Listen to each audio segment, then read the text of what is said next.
अक्सर आपने लेज, uncle chips, इस तरह के जो ब्रांडेड आइटम हैं उनको बड़े मॉल्स में, छोटी दुकानों पर, परचून की दुकानों पर बिकते हुए देखा है। और ये बच्चों की न केवल पसंदीदा चिप्स हैं, ब्रांड हैं, बल्कि बड़ों का और वयस्कों का भी ये पसंदीदा आइटम है। अभी हम पेप्सिको के स्टॉल पर हैं और प्रादेशिक साग भाजी प्रदर्शनी का आयोजन किया गया इस समय राजभवन लखनऊ में। राजभवन यानी महामहिम राज्यपाल महोदया का आवासीय परिसर, और यहाँ पर विभिन्न तरह की प्रतियोगिताओं का आयोजन भी किया गया है। चाहे हम साग भाजी की बात करें, फूलों की बात करें, सजावटी पौधों की बात करें, या हम बात करें पोटैटो की। आज बायर सेलर मीट भी पोटैटो का हो रहा है और पोटैटो को लेकर के किसानों में बड़ी उत्सुकता रहती है कि कौन सी किस्मों की बुआई करें जो कमर्शियल दृष्टि से ज़्यादा लाभ देने वाली हो। अभी हम पेप्सिको के स्टॉल पर हैं और यहाँ पर पेप्सिको के 2 रिप्रेजेंटेटिव हैं जो बताएंगे कि किस तरीके से इनके जो FC3 और FC11 वैरायटी है इनकी खेती कर सकते हैं, किस तरीके से कंपनी से जुड़ करके अपने उत्पाद का बिक्री सुनिश्चित कर सकते हैं। सर, आपका स्वागत है। हम चाहेंगे कि पेप्सिको जिन जिन वैराइटीज़ की खेती किसानों के साथ कर रही है, कैसे किसान आपके साथ कंपनी के साथ जुड़े और कैसे वो दूसरी किस्मों की तुलना में अधिक लाभ कमा सकते हैं। जी नमस्कार, मेरा नाम ब्रिजेश लवानिया है। पेप्सिको बेसिकली कॉन्ट्रैक्ट फार्मिंग कराती है किसानों के साथ में। तो इसमें कोई पर्टिकुलर ऐसा नहीं है कि स्पेशली फार्मर हो। जो आलू की खेती कर रहे हैं उन फार्मर्स को सेलेक्ट करती है और उनके एरिया में जाके विजिट करते हैं, एक मीटिंग कराते हैं, ऐसा प्रोसीजर करते हैं। उसके बाद हम अपनी वैरायटियों का बात रखते हैं कि ये हमारा वैरायटी है। इसका एक फिक्स्ड रेट दे दिया जाता है कॉन्ट्रैक्ट फार्मिंग में, जिसमें मार्केट रेट से कोई मतलब नहीं रहता है फार्मर का। तो जो ये हमारा FC11 वैरायटी है, जो भी बेसिकली बाराबंकी और ये लखनऊ के एरिया में लगाया है हमने, और ये हमारा FC3 वैरायटी है। ये वैरायटी 120 दिन का लॉन्ग टाइम वैरायटी है और ये 90 से 100 दिन का वैरायटी है। ये अर्ली में भी लगाते हैं हम, लेट रबी में भी लगाते हैं इस वैरायटी को। और ये वैरायटी का जो रेट है वो अभी 1185 का बेस रेट रखा है और कंपनी किसान को 4 प्रकार से रेट देती है। अगर आप ब्लू टैग, ग्रीन टैग दवाइयाँ कंपनी की बोली हुई जो किसान यूज करता है तो उसमें कंपनी केमिकल इंसेंटिव उनको वापस करती है, तो उसका 40 पैसा अलग से कंपनी अनुदान देती है।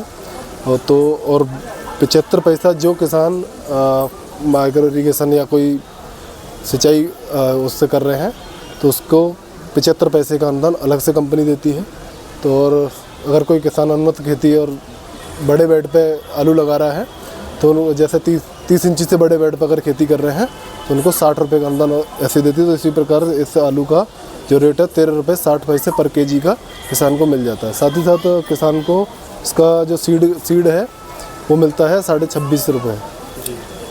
अच्छा, मैं एक चीज़ और जानना चाहूँगा, कई बार जब कंपनियों के साथ हम कॉन्ट्रैक्ट फार्मिंग करते हैं तो उनके नियमों पर, निर्देशों पर काम करना पड़ता है। आजकल बहुत चर्चा है कि फसलों में पेस्टिसाइड और उर्वरक का अंधाधुंध प्रयोग किया जा रहा है। तो जो आपकी FC11 वैरायटी है या FC3 वैरायटी है, आलू की इस वैरायटी में कोई चार्ट प्लान या फ्लो चार्ट बनाकर दिया जाता है? बिल्कुल सर, दिया जाता है। ग्रीन टैग और ब्लू टैग इसी दवाइयों की मैं बात कर रहा था, केवल हम वही जो दवाइयाँ यूज कराते हैं, बाकी इलीगल कोई भी जो बंद होगी वो दवाई कोई भी यूज नहीं कराता है। अच्छा, जो रेड टैग दवाइयाँ यूज नहीं कराते। अच्छा, जो खाद उर्वरक का या हम पेस्टिसाइड की बात करें वो आपकी कंपनी? हाँ, हम शेड्यूल चार्ट बना के देते हैं जिससे फार्मर कोई भी ज़्यादा डालता है उसका कॉस्ट कम किया जा सके। एक चार्ट बना के देते हैं कितने दिन पे आप ये डालिए, इतने दिन पे ये डालिए, जिससे कि प्रॉपर उर्वरक फसल को मिलता रहे और अच्छी पैदावार किसान की होती रहे।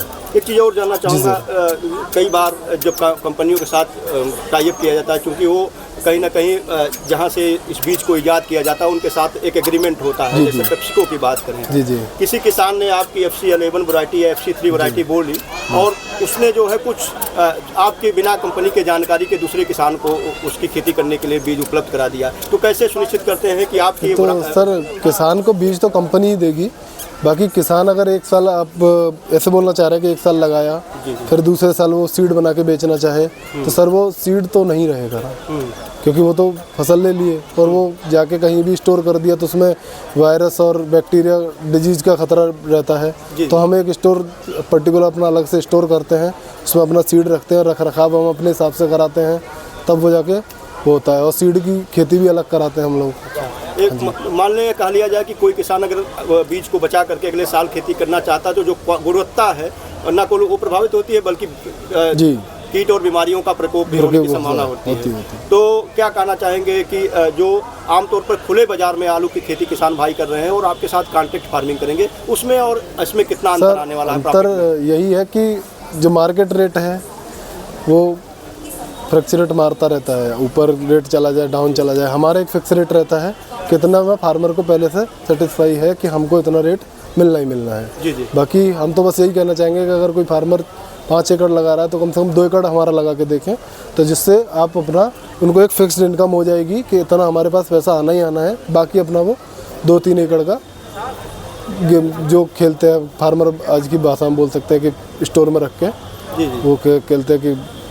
अच्छा, एक चीज़ और जानना चाहूँगा, बहुत सारी आलू की ऐसी किस्में हैं जिसमें विभिन्न तरह की बीमारियां देखने को मिलती हैं, तो आपकी ये सर ब्लाइट रेजिस्टेंस वैरायटी है, लॉन्ग टाइम वैरायटी है। तो ब्लाइट मतलब ऐसा नहीं बोल सकते कि ब्लाइट आएगी नहीं, मतलब ब्लाइट रेजिस्टेंस है, पावर है इसके अंदर लड़ने का। जैसे कि आप 80 खेतों में ब्लाइट आ गया तो तब जाके आपको दिखाई देगा। अनुमानित अगर उत्पादन की बात करें प्रति एकड़ तो कितनी होगी इसकी? सर अभी तक अनुमानित हमने जो बाराबंकी क्षेत्र में, जैसे कुछ फार्मर्स हैं, इकबाल जी जो बड़े फार्मर हैं, अभी विनोद हैं, ये भी बड़े फार्मर हैं, तो इन्होंने सर अभी लगभग 13.5 टन 14 टन तक का पैदावार इससे एक प्रति एकड़ निकाला है। अच्छा, आपकी कंपनी क्या मिनिमम कोई लैंड एरिया निर्धारित करती है कितने में खेती करना ही है, या कोई भी एरिया में कर सकता है किसान? नहीं सर, मिनिमम 1 एकड़ से बड़ा तो फार्मर होना ही चाहिए, क्योंकि एक किट जो हम प्रोवाइड कराते हैं वो 1 एकड़ का किट होता है, तो वो एकड़ पे ही डोज पूरा देता है। अगर आधा एकड़ का फार्मर होगा तो उसको आधा डिवाइड कैसे करेंगे? जी जी। तो उसमें प्रॉब्लम्स आती हैं। तो अगर कोई किसान संपर्क करना चाहते हैं आपके साथ, कॉन्ट्रैक्ट फार्मिंग करना चाहता है, तो कैसे संपर्क करें? जी, आप हमारा नंबर भी है, और बाकी हमारा हर एक डिस्ट्रिक्ट्स में जी जी। तो काम चल रहा है। बाराबंकी में चल रहा है, सीतापुर में चल रहा है, पासी के एरिया में हरदोई में चल रहा है, अम्बेडकर नगर में चल रहा है, रायबरेली में चल रहा है, इलाहाबाद में चल रहा है, फतेहपुर में चल रहा है। तो ये आसपास के एरिया में चल ही रहा है, लखनऊ में भी हो रहा है। मैं चाहूँगा वो कॉन्टैक्ट नंबर आप उपलब्ध करा दें जिससे दूसरे जनपदों के किसान भी आपसे संपर्क करें। जी बिल्कुल बिल्कुल जी। मेरा कॉन्टैक्ट नंबर है 9548933413। ब्रजेश लवानिया मेरा नाम है।